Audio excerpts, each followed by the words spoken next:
तो बच्चों कैसे हो आप सब लोग। तो आज हम स्टार्ट करें चैप्टर नंबर 6 का पार्ट 2। मैंने चैप्टर नंबर 6 जैव प्रक्रम स्टार्ट कर दिया है।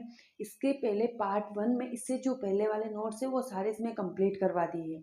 ठीक है, तो आज हम स्टार्ट कर रहे हैं पार्ट 2 चैप्टर नंबर 6 जैव प्रक्रम। ठीक है, चलो इसी के साथ आगे बढ़ते हैं। देखो बच्चों, मेरे पढ़ाने का तरीका ओल्ड है ना। मैं पोस्टर वगैरह पे पढ़ाना मुझे कम सूटेबल होता है। क्यों? क्योंकि पोस्टर पे अपन ज़्यादा नोट्स नहीं लिखवा पाते हैं। उस पे क्या होता है, एक टॉपिक लिखवाया और उसके बारे में समझा दिया और वहाँ से निकल लिए, है ना। तो क्या वो समझाना जो अदर टीचर, जो सारे टीचर समझाते हैं वो एग्ज़ाम तक याद रहता है अपन को? हमें एग्ज़ाम तक हमें बिल्कुल याद नहीं रहता है। कोई कोई सी लाइन या कोई शब्द याद रहता है जो अपने एग्ज़ाम में काफ़ी नहीं है। एग्ज़ाम में अच्छे मार्क्स लाने के लिए हमें नोट्स की ज़रूरत पड़ती है। तो हमें नोट्स कहाँ से मिलेंगे? नोट्स कहाँ से मिलेंगे? नोट्स मिलेंगे इंडियन क्लासेस से। ठीक है, इंडियन क्लासेस से आपको पूरे क्लियर और सफिशिएंट नोट्स मिलेंगे, जिससे लेके या आप इनको एक दो तीन तीन बार लास्ट बार पढ़ के आप एग्ज़ाम में अच्छे मार्क्स ला सकते हो। ये मेरी गारंटी है। ठीक है, तो आपको पोस्टर देख के ऐसे नहीं करना ये वीडियो देख लो ये अच्छी होगी।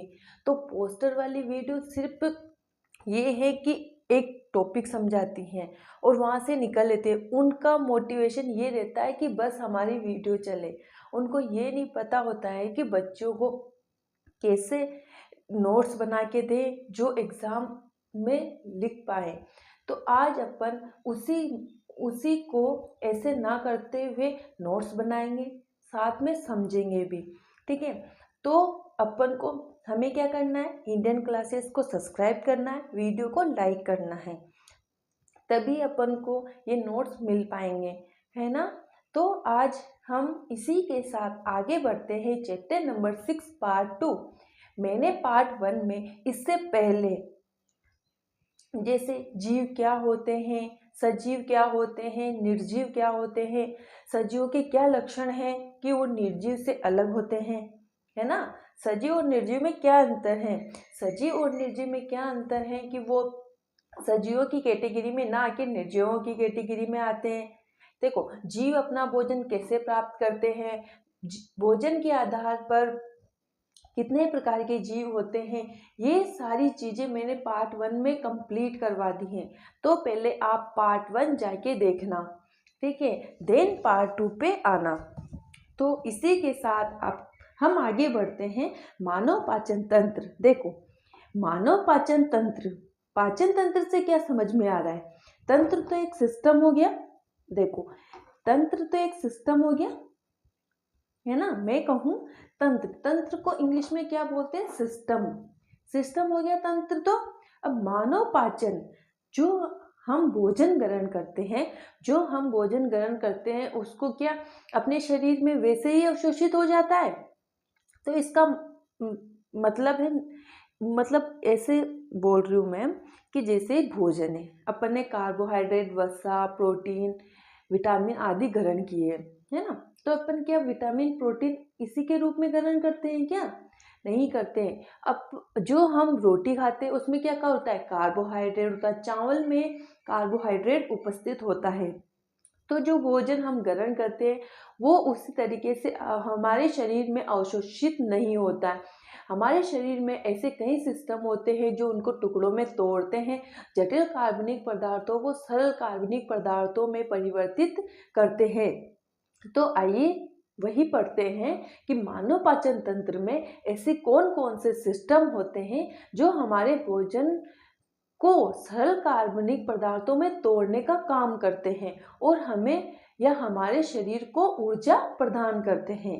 चलिए बढ़ते हैं आगे। मानव पाचन तंत्र भोजन के अंतःग्रहण से लेकर, अंतःग्रहण मतलब भोजन को खाने की क्रिया, भोजन को मुंह में रखने की क्रिया को अंतःग्रहण कहते हैं। ठीक है, से लेकर मल त्याग तक एक तंत्र है जिसमें अनेकों अंग ग्रंथियां सम्मिलित हैं, है ना। भोजन को पचाने के लिए अनेक तंत्र व ग्रंथियां सम्मिलित है, सामंजस्य के साथ कार्य करते, मतलब समान समान तरीके से, मतलब जो है जिससे कोई अंग है उसका कार्य करना है वसा को जटिल कार्बनिक पदार्थों में सरल कार्बनिक, तो वो अपना काम पूरी सिद्धता से निभाएगी।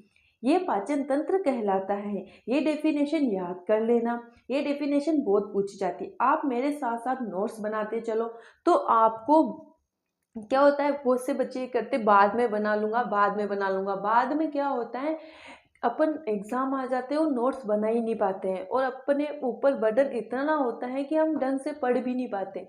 तो अभी आप मेरे साथ नोट्स बनाते चलो, फिर देन उनको एक बार रिवाइज भी करना। आप मेरी गारंटी है, मैंने नोट्स ऐसे बनाए हैं और इजी कि आपको एक बार पढ़ते ही समझ में आ जाएंगे। चलो आगे बढ़ते हैं। पाचन में भोजन के जटिल पोषक पदार्थों व बड़े अणुओं को विभिन्न रासायनिक क्रियाओं तथा एंजाइमों की सहायता से सरल एवं घुलनशील पदार्थों में परिवर्तित किया जाता है। क्या बोल रहा है?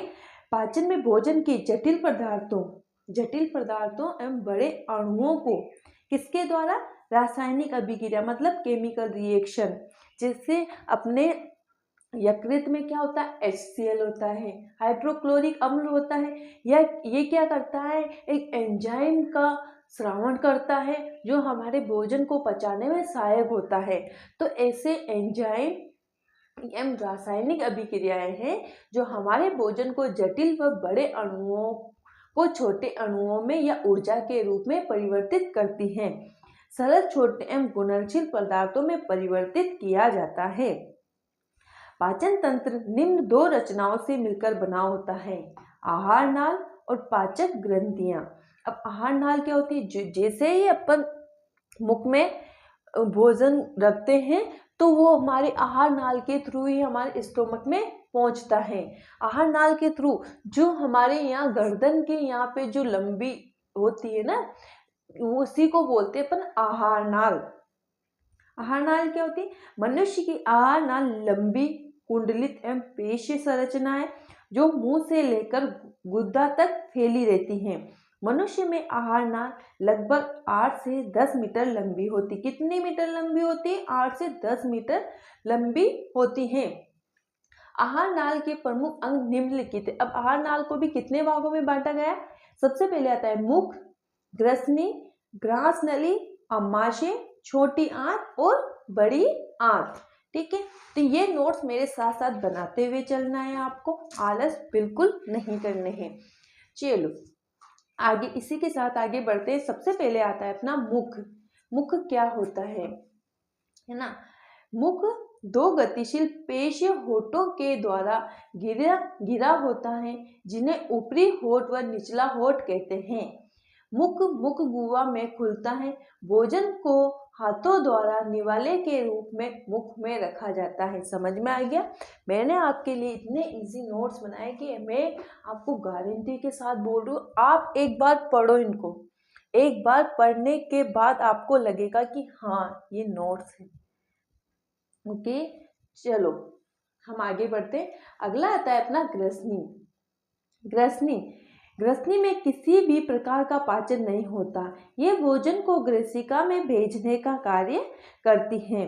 ठीक है, मुख में हमने भोजन रखा तो वो क्या होता है, एक नली होती, इसमें कोई एंजाइम या ग्रंथियां नहीं होती जो ये भोजन को पचाने का कार्य नहीं करती। ये क्या होता है, अगले पार्ट यानी ग्रास नली में धकेलती है। उस भोजन को धकेलने का काम कौन करती है? ग्रसनी।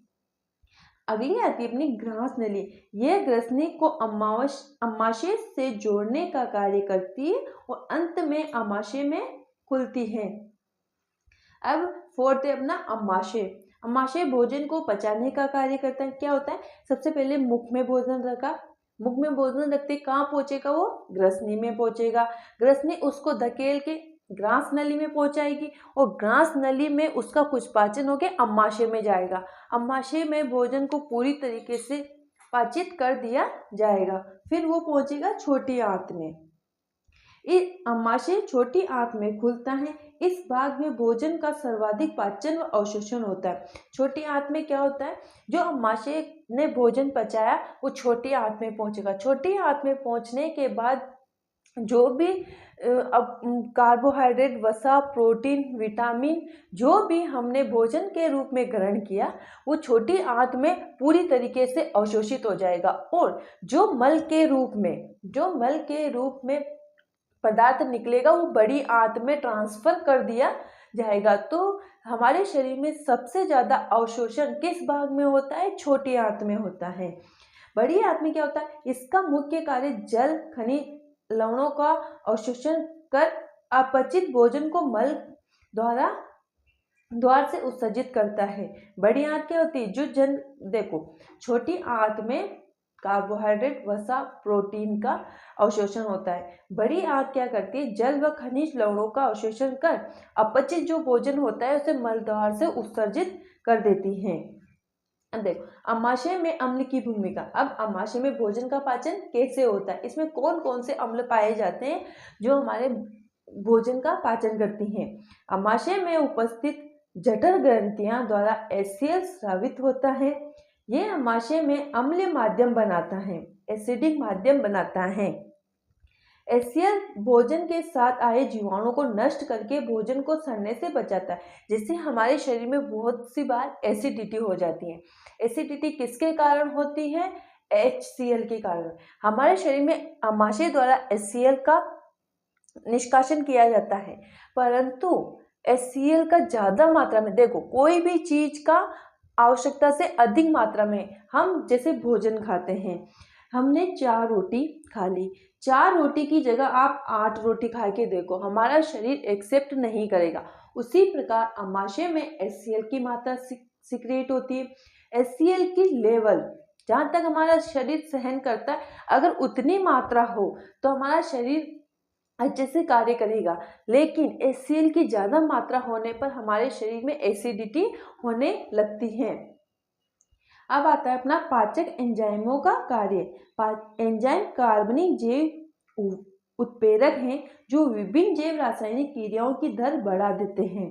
एंजाइम क्या करते हैं? हमारे शरीर में जो भोजन पचाने का कार्य होता है उनकी दर को बढ़ा देते हैं। उत्प्रेरक क्या होता है? ये वो पदार्थ होते हैं जो अभिक्रिया की दर को बढ़ा देते हैं, और रासायनिक अभिक्रिया कंप्लीट होने के बाद ये उत्प्रेरक अपने आप उस अभिक्रिया से अलग हो जाते हैं। ये पाचन क्रिया में कार्बोहाइड्रेट, प्रोटीन व वसा के पाचन को सुगम बनाते हैं। सुगम मतलब उनको कार्बोहाइड्रेट, प्रोटीन, वसा के पाचन को विघटित करने में आसानी हो जाती है। अब आते हैं अपने मुख में एमिलेज नामक एंजाइम कार्बोहाइड्रेट का आंशिक पाचन करके इसे माल्टोज में बदलता है। उदर में लाइपेज नामक एंजाइम वसा को वसीय अम्ल एवं ग्लिसरॉल में बदलता है। ये बहुत इंपॉर्टेंट चीज है, आप इसको याद कर लेना। ओके, अब आता है अपना यकृत के कार्य। यकृत पित्त रस का स्रावन करता है जो अमाशय में आए भोजन को क्षारीय बनाता है। यकृत ग्लाइकोजन के रूप में भोजन का संचय करता है। हमारे शरीर में ऊर्जा किसके रूप में संचय होती है? ग्लाइकोजन या ग्लूकोज के रूप में। यकृत वसा एवं विटामिन का संचय करता है। वो यकृत वसा के इमल्सीकरण में सहायता होता है जो भोजन को सड़ने से रोकता है। तो ये हमारा कार्य था। इतनी स्टेप में जाने के बाद हम भोजन को या भोजन में उपस्थित विटामिन, कार्बोहाइड्रेट, प्रोटीन, वसा को अवशोषण करते हैं। अब आगे बढ़ते हैं हम श्वसन। अपन सांस कैसे लेते हैं? ठीक है, सांस में हम क्या लेते हैं? CO2 लेते हैं और कार्बन डाइऑक्साइड छोड़ते हैं। आपने कभी ये सुना होगा कि रात में पेड़ों के नीचे सोना क्यों हानिकारक होता है? तो बेटा बच्चों क्या होता है, जो पेड़ पौधे होते हैं वो दिन के टाइम में ऑक्सीजन तो छोड़ते हैं और कार्बन डाइऑक्साइड का ग्रहण करते हैं, लेकिन रात में वो भी CO2 छोड़ने लगते हैं और ऑक्सीजन ग्रहण करने लगते हैं। तो हमें कहा जाता है कि रात में पेड़ों के नीचे नहीं सोना चाहिए। क्यों नहीं सोना चाहिए? क्योंकि रात में पेड़ भी ऑक्सीजन ग्रहण कर रहे हैं और हमारे द्वारा भी ऑक्सीजन ग्रहण की जाती है, तो वहाँ पे उस एरिया में ऑक्सीजन की मात्रा कम होती है और CO2 की मात्रा ज़्यादा होने लगती है, तो हमारे शरीर में दिक्कत आने लगती है, हमें प्रॉपर तरीके से O2 प्राप्त नहीं होती है। इसीलिए रात में पेड़ों के नीचे नहीं सोना चाहिए। शोषण, कार्बनिक भोज्य पदार्थों का ऑक्सीकरण द्वारा विलयन शोषण कहलाता है। हाँ, इस क्रिया में ऊर्जा उत्पन्न होती है। शोषण के प्रकार, वायवीय शोषण, ऑक्सीकरण की उपस्थिति में होने वाले शोषण को वायवीय शोषण कहते हैं।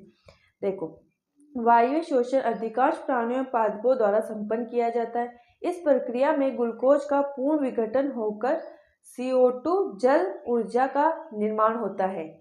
किस किस का, देखो वायवीय शोषण में किस किस का निर्माण होता है, ग्लूकोज, CO2 और ऊर्जा का निर्माण होता है। वायवीय शोषण में ऊर्जा का भोजन अत्यधिक होता है।